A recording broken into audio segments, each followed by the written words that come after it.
Panorama group, जो सोचता है वो करता है। करोड़ की लूट की योजना नहीं चलेगी, नहीं चलेगी, नहीं चलेगी। महानंदा फेज 2 परियोजना रद्द करो, रद्द करो, रद्द करो। 50 साल बाद महायोजना फेज 2 परियोजना रद्द करो, रद्द करो। नमस्कार, आप न्यूज़ फॉर नेशन पर मैं आपके साथ। अब जिस बिहार विधानमंडल का बजट सत्र चल रहा है, ऐसे में भाकपा माले के द्वारा प्रदर्शन भी किया जा रहा है। आप लोग आज प्रदर्शन कर रहे हैं सदन के बाहर, क्या कुछ? आज जल संसाधन विभाग पर बहस है और जल संसाधन विभाग लूट का विभाग बन गया है। हजारों करोड़ रुपया लूटने के लिए महानंदा नदी पर फेज 2 के तहत बांध बनाने की परियोजना हो रही है। इससे पहले 50 साल पहले 1972 में महानंदा नदी पर 10 किलोमीटर दूरी पर 18 किलोमीटर दूरी पर बांध बनाया गया है। वो बांध टिका नहीं, टूट गया। महानंदा नदी की जो बाढ़ आती है वो अपने साथ उपजाऊ लाती है। महानंदा की बाढ़ तबाही का कारण नहीं है।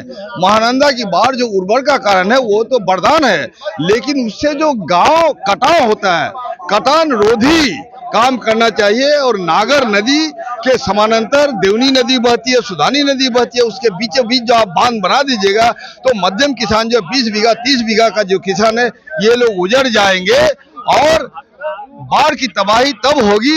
अभी तो नागर का पानी आता है तो महानंदा में समा जाता है, महानंदा का पानी आता है तो नागर में समा जाता है। इसलिए हम लोग मांग कर रहे हैं कि जब तक हम लोग मांग कर रहे हैं तो क्या लगता है जल संसाधन विभाग का है तो आप लोग पुरजोर अपने आवाज को जी इन परियोजनाओं को रद्द कीजिए और ये पैसे गांव का कटान को रोकने के लिए लगाइए।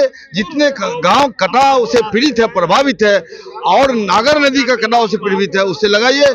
और नदी जो भर गया है गाद, उसको उठाने का काम कीजिए। तो आप सुन रहे थे, क्या कहिएगा आप लोग जिस तरह से सुखाड़ और देखिए ये लगातार हम लोग देखते हैं, हर साल बाढ़ और सुखाड़ का दंश बिहार की जनता झेलती है, लेकिन इसका निदान करने की चिंता सरकार को नहीं है, बल्कि नदियों में बांध कैसे बन जाए और बांध के नाम पर करोड़ों रुपया कैसे ठेकेदारों को लूटने का मौका मिल जाए, इसके लिए सरकार की चिंता है। हम लोगों ने कहा कि भाई सोन नदी का आधुनिकीकरण करो ना, जितना बंद पड़े हुए हैं नलकूप उसको आप चालू कराइए, लेकिन इन तमाम चीजों पर सरकार को इसकी चिंता सरकार को नहीं है।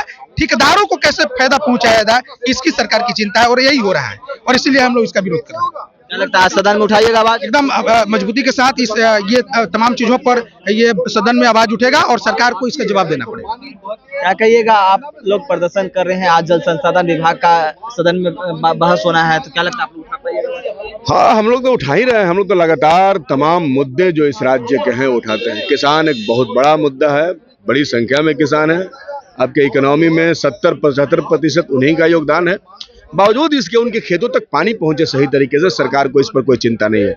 नहरों का आधुनिकीकरण नहीं हो रहा है, नहरों के टिल तक पानी नहीं पहुंच रहा है, कदवन जलाशय का निर्माण नहीं किया जा रहा है। सरकार बेमतलब का फजूली प्रचार में हजारों करोड़ रुपया खर्च करती है, लेकिन कोई ऐसा डैम जिससे कि किसानों को लाभ मिल सके उसको बनवाने के लिए वो तैयार नहीं। वो लगातार जो है जमीन का दोहन करके पानी निकाल रहे हैं, जिसमें आर्थिक नुकसान भी किसानों का है और धरती भी दिन पर दिन बंजर होती जा रही है। इसलिए ये जरूरी है कि अगर किसानों को सिंचाई की बेहतर सुविधा देना है तो सबके लिए डैम बनाते हुए और नहरों का सुदृढ़ीकरण करते हुए पानी की व्यवस्था करना होगा। क्या लगता है आप लोग जो सवाल उठाइएगा सरकार जवाब दे पाएगी?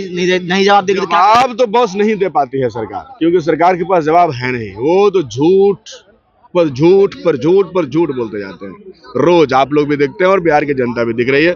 ये विधानसभा कितना बड़ा झूठ बोलने का केंद्र बना हुआ है। इसलिए जवाब तो इनका नहीं है, लेकिन सवाल पूछना हमारा धर्म है, उसको हम निभाएंगे। तो आप देख रहे थे किस तरह से भाकपा माले के जो तमाम विधायक हैं वो सदन के बाहर प्रदर्शन करते हुए जा रहे हैं। और आज जो बजट सत्र है और ऐसे में कहा जाए कि आज जल संसाधन विभाग पर बहस होना है, ऐसे में तमाम विपक्ष हैं वो विधानसभा के बाहर हंगामा करते हुए नजर आ रहे थे।